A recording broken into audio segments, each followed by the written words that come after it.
आज दुनिया एक ऐसी दिशा में बढ़ रही है जहां डेटा सबसे ज्यादा कीमती चीज बन चुकी है और इसी दौर में सबसे ज्यादा जोखिम बच्चों को उठाना पड़ता है। इसी खतरे को देखते हुए ऑस्ट्रेलिया ने 16 साल से कम उम्र के बच्चों के लिए सोशल मीडिया पर कंप्लीट बैन लगा दिया। यह फैसला सख्त है, लेकिन इसकी वजहें इससे भी ज्यादा गंभीर हैं। ऑनलाइन दुनिया बच्चों के लिए उतनी सुरक्षित नहीं है जितनी हमें अक्सर लगती है।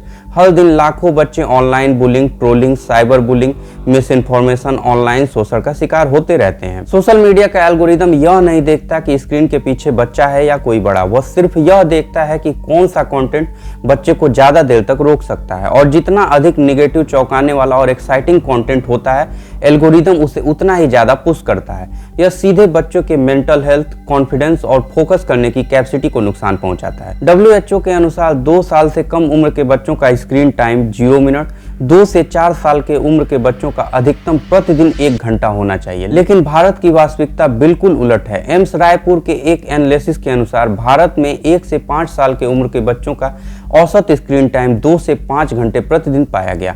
यह वह उम्र है जब बच्चों को खेल कूद, दौड़ भाग और दूसरे के साथ मिलकर सीखने की सबसे ज्यादा जरूरत होती है। लेकिन आज के कई बच्चे खाना सिर्फ तभी खाते हैं जब उन्हें फोन दिया जाए। जिस उम्र में बच्चों को बाहर खेलना चाहिए, उसी उम्र में लगातार वो स्क्रीन स्क्रॉल कर रहे हैं। आज डेटा सोने से भी ज्यादा कीमती है। सोशल मीडिया कंपनियां बच्चों का डेटा, उनकी पसंद, उनका व्यवहार सब कुछ ट्रैक करती हैं। यह डेटा विज्ञापनों, प्रॉफिट और प्रभाव डालने वाली रणनीतियों में उपयोग होता है। ऑस्ट्रेलिया का संदेश बिल्कुल सीधा है। 16 साल के कम उम्र के बच्चे सोशल मीडिया की दुनिया के लिए अभी तैयार नहीं हैं। भारत में भी इन चीजों पर तुरंत ध्यान देना चाहिए। बच्चों के लिए स्क्रीन टाइम की स्पष्ट राष्ट्रीय गाइडलाइन लागू होनी चाहिए। WHO की गाइडलाइन सिर्फ किताबों में नहीं, वास्तविक जीवन में लागू होना चाहिए। स्कूल, आंगनबाड़ी और पेरेंट्स सबको इसकी जानकारी देनी होगी।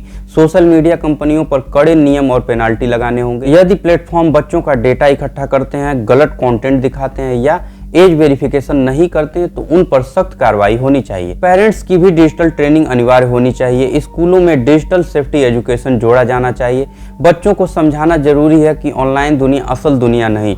उन्हें साइबर बुलिंग, फेक न्यूज और एल्गोरिदम के प्रभाव के बारे में सिखाया जाना चाहिए। परिवार में तकनीकी को लेकर स्पष्ट नियम होने चाहिए। खाने के समय फोन नहीं, सोने से 2 घंटे पहले स्क्रीन नहीं। 5 साल से कम उम्र के बच्चों के पास पर्सनल मोबाइल बिल्कुल नहीं होना चाहिए। ऑस्ट्रेलिया का कदम सिर्फ एक कानून नहीं, यह बच्चों के भविष्य को बचाने की कोशिश है। भारत जैसे देश में जहां स्क्रीन टाइम और ऑनलाइन खतरों का स्तर लगातार बढ़ रहा है, हमें भी यह फैसला गंभीरता से लेना चाहिए, क्योंकि अंत में बात एक ही है, बच्चे भविष्य हैं और भविष्य को सुरक्षित रखना सबसे ज्यादा जरूरी है।